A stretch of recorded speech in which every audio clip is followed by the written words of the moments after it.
Vamos sentar direito aqui, Sérgio. Pior que eu não posso. Vamos começar? Você começa ou eu começo? Bom, puxa aí, puxa você. Caramba, assou! Fala galera, beleza? Sejam muito bem-vindos ao Não Repare na Tomada. Eu sou o Rafael. Fabrício? E Sérgio? E hoje a gente vai falar da jornada do herói. O que é a jornada do herói e como a jornada do herói impactou os filmes de 70, 80, 90 e os filmes mais atuais. A jornada do herói, a gente escolheu um grande herói dos anos 70 e o herói que passou a década de 80 e recentemente teve alguns ressurgimentos aí, que foi a jornada do nosso grande amigo Rocky, do filme Rocky de 1976. E a jornada do herói, a partir do momento em que você... É mais ou menos assim. Ela é a essência de um bom livro. Isso era até a década de 70. Ok. Tá? Então foi levantado que os melhores livros da antiguidade até a década de 70 foi levantado quais eram as características básicas desses livros e fizeram, olha, para você fazer um bom livro você tem que fazer o livro assim, assim, assim. Virou uma receita de bolo. E a partir daí, todo o filme ficou assim. Eu usei a exaustão, né?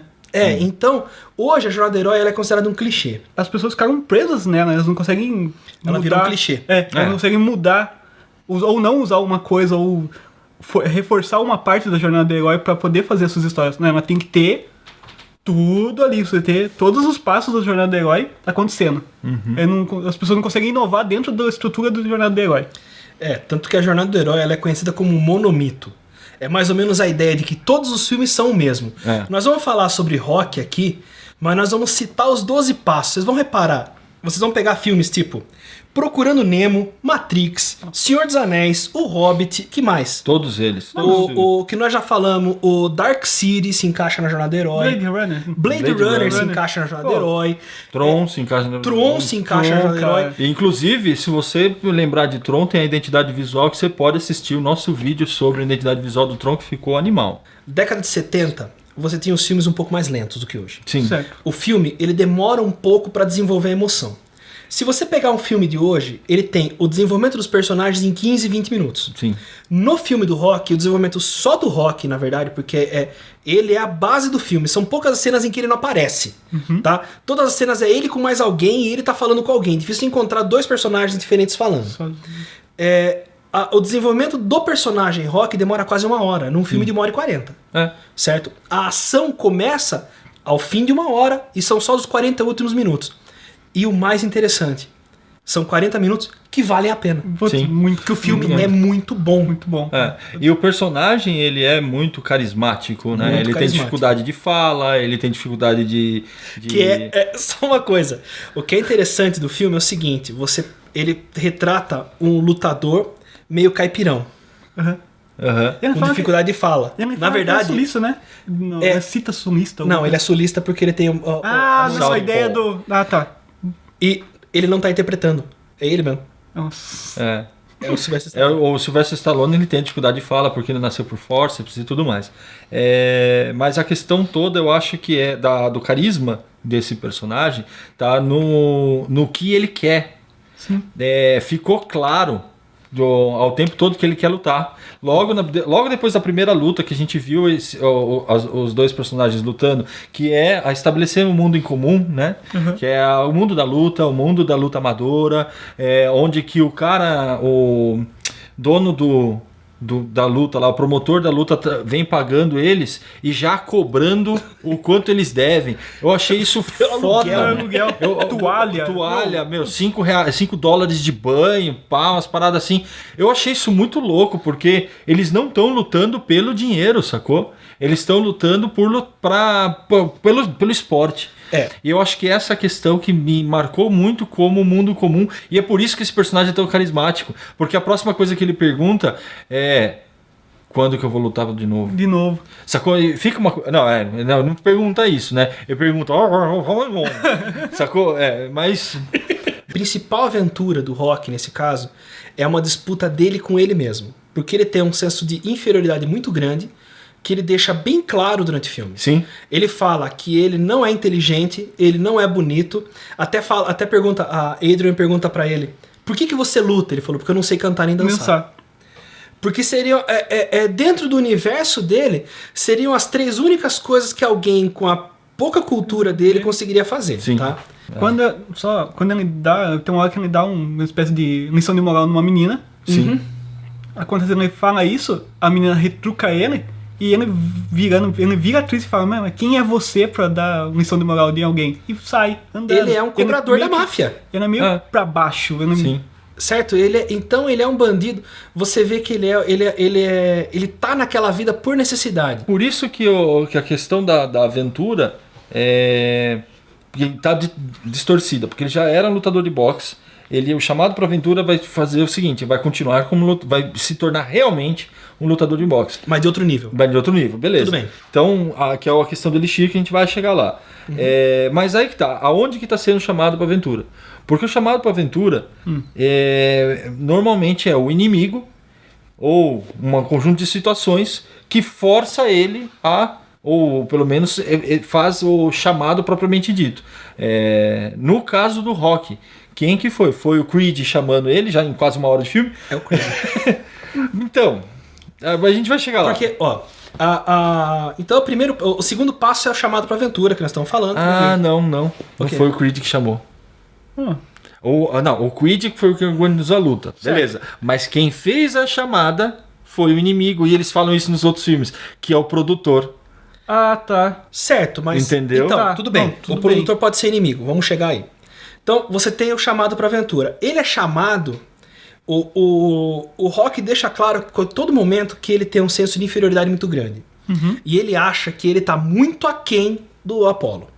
Ele não se acha digno de lutar com o Apollo. Ele se ofende quando o dono do bar fala que o Creed não é lá tanta coisa. Ele não fica ofendido e sai do bar. Porque o Creed é um ídolo pra ele. Tem isso daí. O Creed é um ídolo.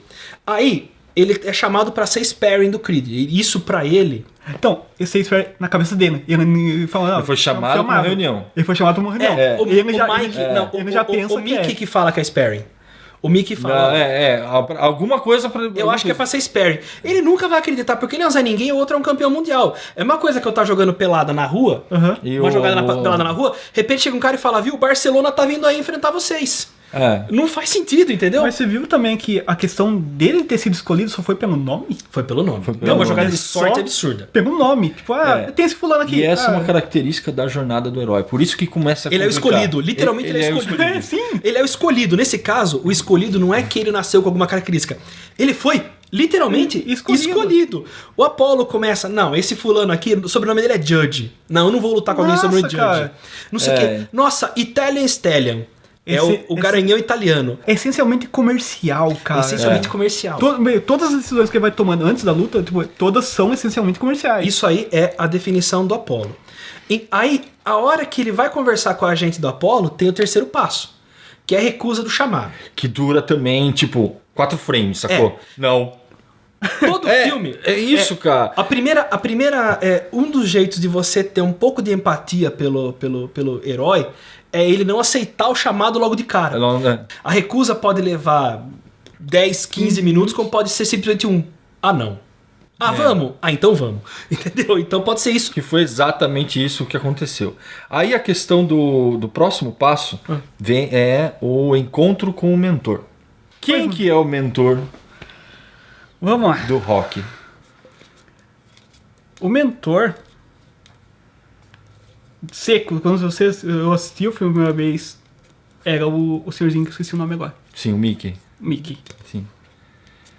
Se eu for conjecturar, ver opiniões alheias na vida, vai ser o Apollo. O Apollo. Que essa é a grande discussão. Esse é o grande cagaço. Por isso que eu falei as duas coisas pra não ter porrada aqui. Vamos lá. Essa é a grande discussão. Então- Por que eu acho que é o Mickey? Por causa da ordem. Tá? É uma questão que, quando você analisa a ordem dos fatores, ela é importante. E a próxima coisa, depois da recusa do chamado, é o encontro com o mentor, que é o Mickey. Fato que... Posso cortar um pouquinho? Manda. O Mickey fala pra ele uma hora que ele tem potencial, mas só que dá a ideia que ele recusou ficar, tipo, ali tava fazendo agiotagem, essa parte da agiotagem. Você podia ser bom! Podia ser. E ele não largou, foi, meu. Ele meio que nega isso na uma outra briga. Ele meio que fala isso, não, você nunca veio aqui. No ringue, né? Não, isso. Que ele tá no ginásio. Ah, não, essa é na casa. Na casa. Você nunca veio aqui, 10 anos eu tô aqui, nunca fez nada. Ai, muito bravo. Dá o ouvir da rua a voz do cara. Não dá pra entender. Parece um cachorro latindo. Os Mas vizinhos iam brigar. Só que o cara acabou assim, foi beleza. Isso deve ter sido redublado, não pode ser. Com certeza. O Mickey, se ele convencesse dizendo, não, porque agora eu vou te conseguir um armário especial, não faria sentido nenhum. Então por isso que ele convenceu o Rock a permitir que ele se tornasse mentor dele, dizendo, o seu destino um dia foi o meu passado. Sim. O seu futuro um dia foi o meu passado. E isso me corrói até hoje, o fato de eu não ter conseguido. Que agora eu conheço o caminho do destino. Então isso daí eu acho fenomenal. Por isso que eu acho que ele é o mentor. Sim, então, aí pro meu lado. A minha ideia é que o Rock tá lutando contra ele mesmo. O Apollo não é um inimigo. Ele é um rival a ser batido naquela situação. Mas ele é o ídolo do Rock. O Rock não conseguiria lutar contra o ídolo dele. Então, a ideia é que ele está lutando contra a própria sensação de inferioridade. Na hora que ele recusa, aí logo depois o Apollo chama ele para uma coletiva. Puta, que bom, cara. E o Apollo tá lá, não, porque nós vamos não sei o quê. O Rock tá num canto na coletiva. Nós vamos não sei o quê, vem aqui. E pá, ele puxa. Ele coloca o Rock numa situação que não tem mais retorno. Porque ele apareceu na televisão, ele até fala... É o primeiro portal. É muito mas bom, aí que tá. Então, mas quem leva o... Calma que o portal é um pouco mais pra frente. Não. Quem leva... aí o portal. Quem leva o Rock essencialmente pra frente do portal é o Apollo. Ele leva o Rock a essa situação de... Não tem mais retorno, é o Apollo que chama pra aventura. É ele que chega pro Rock e fala, vamos lutar. É nessa hora, o encontro com o mentor e o primeiro portal são nesse momento da entrevista. Cara, eu consigo observar essa análise, não é uma análise fora pra mim, mas não necessariamente é o mentor que leva pro portal. Esse é um conceito que descomunica pra mim, mas é uma coisa que dá pra conviver. A partir daí você vai ter os aliados, que são os três, a Adrian, o Paulie e o Mickey. Tá, o Paulie é um puta de um personagem eu adoro muito identificável. O item 6, né? Aprovações, aliados e inimigos. Que ocupa mais de 70%. Sim. Geralmente ocupa mais de 70% dos filmes. Nesse caso, as primeiras batalhas não são batalhas reais, são batalhas internas. Então, o filme Rock é interessante porque é um filme de boxe. Ele respira boxe, mas tem 2 lutas no filme inteiro. Começo no fim, que juntando muito assim, dá 10 minutos. A 10 minutos. 10 minutinhos. Se você considerar a jornada dele como sendo constituir uma família, todas essas análises vão se deturpar. O item 6 ele é tão longo e ele é abrangente que dentro desse filme, isso foi uma questão de edição, acho que foi bem estabelecido, que fez a montagem dele correndo. E deixou claro que a luta dele contra ele mesmo, tanto é que ele tá correndo sozinho, de vez em quando ele tem o cachorro para acompanhar. Peraí, termina. E é uma questão de ele conseguir skills e habilidades para vencer o inimigo, né? Olha, uma coisa legal dessa cena. Ele sobe no memorial 2 vezes. Tá? A primeira vez que ele sobe derrotado. Quebrado. Cansado. Nossa. Ele sobe...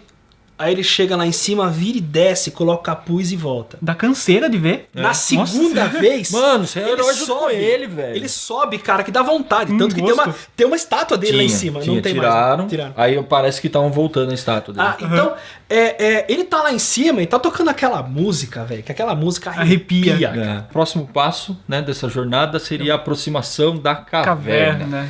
Aí é outro lugar onde que vai dar uma complicação, então aguenta aí. A aproximação da caverna é a hora que o cara se acha pronto, ele chega na hora e fala... Ai, fudeu.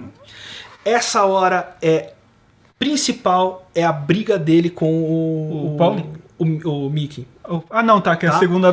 Que é a segunda... A briga da casa, tá? Beleza. Então não, cara. Pera aí, é a hora. Porque tava fora de ordem, bicho. Ah, de novo você vai, Pronto. você vai reeditar o filme pra galera. Não, Então cara. vai, quando você acha que é a aproximação da caverna? É quando ele vai até o estádio lá, ele chega lá e fala, fudeu. Que meu É de verdade, é o tamanho do Creed, mano. Eles nem pintar o meu calção direito pintaram, cara. Eu Essa não tenho parte- respeito nenhum por mim, cara. Verdade.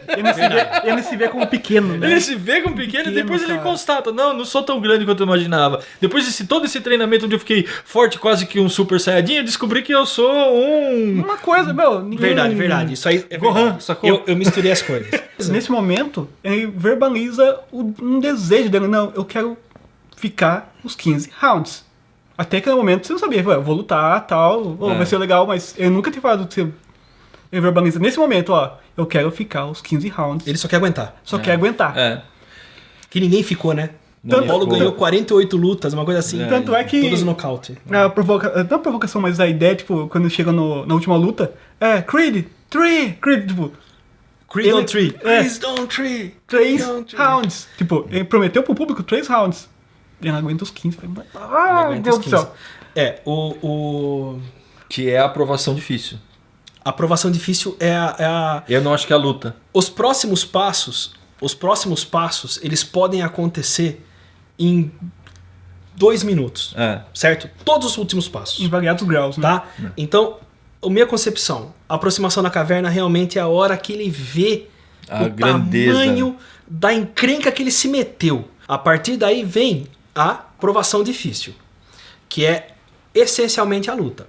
Eu acho que são os 3 primeiros rounds. Sim, Que se são os você 3 olhar primeiros rounds. a coreografia... Que é do Stallone. Que é do Stallone, É do inclusive, Stallone. né? Tá muito bem elaborada.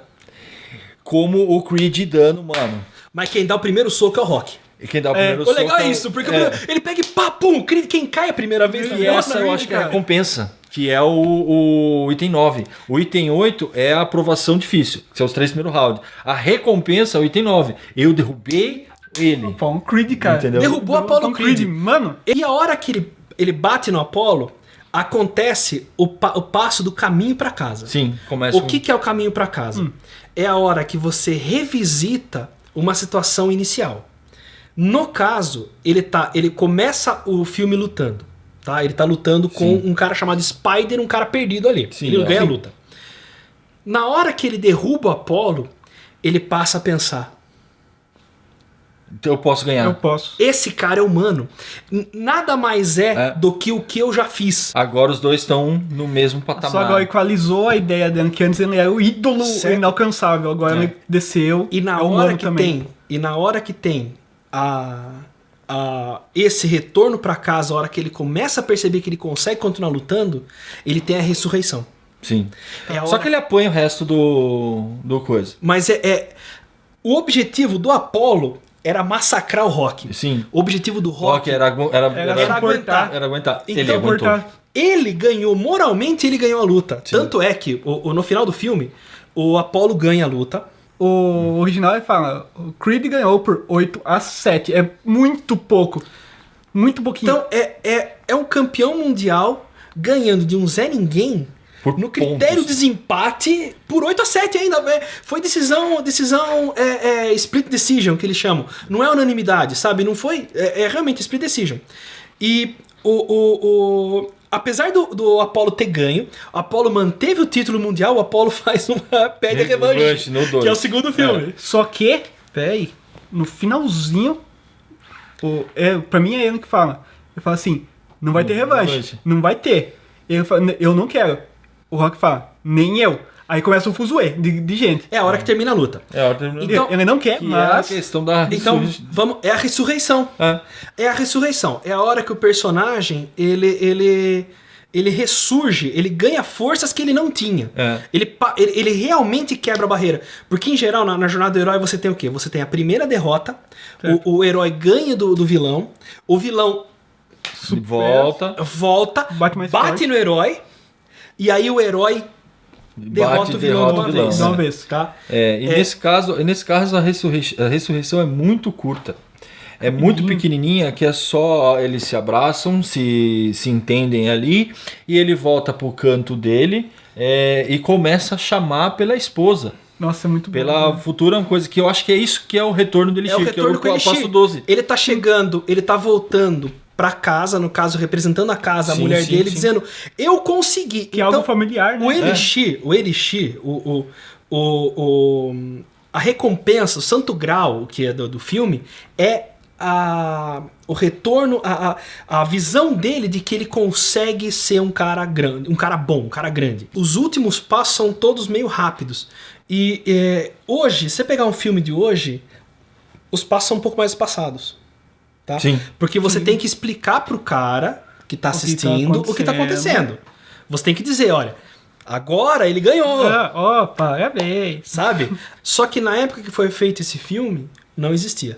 Bom, pessoal, então muito obrigado por vocês terem acompanhado o Não Repare na Tomada. Hoje a gente falou do nosso grande amigo Sylvester Stallone. A gente vai fazer um bônus track agora falando só sobre a história desse filme, uma coisa bem rapidinho que, como vocês sabem, bônus track quase só o Sérgio que fala. Um agradecimento muito especial aos nossos patrocinadores, o Estúdio Politeama, que permitiu a produção desse vídeo aqui na sala acústica, ao Catadores de Relíquia, ao Sérgio, ao Balai de Noob, ao David, que também está conosco nessa produção.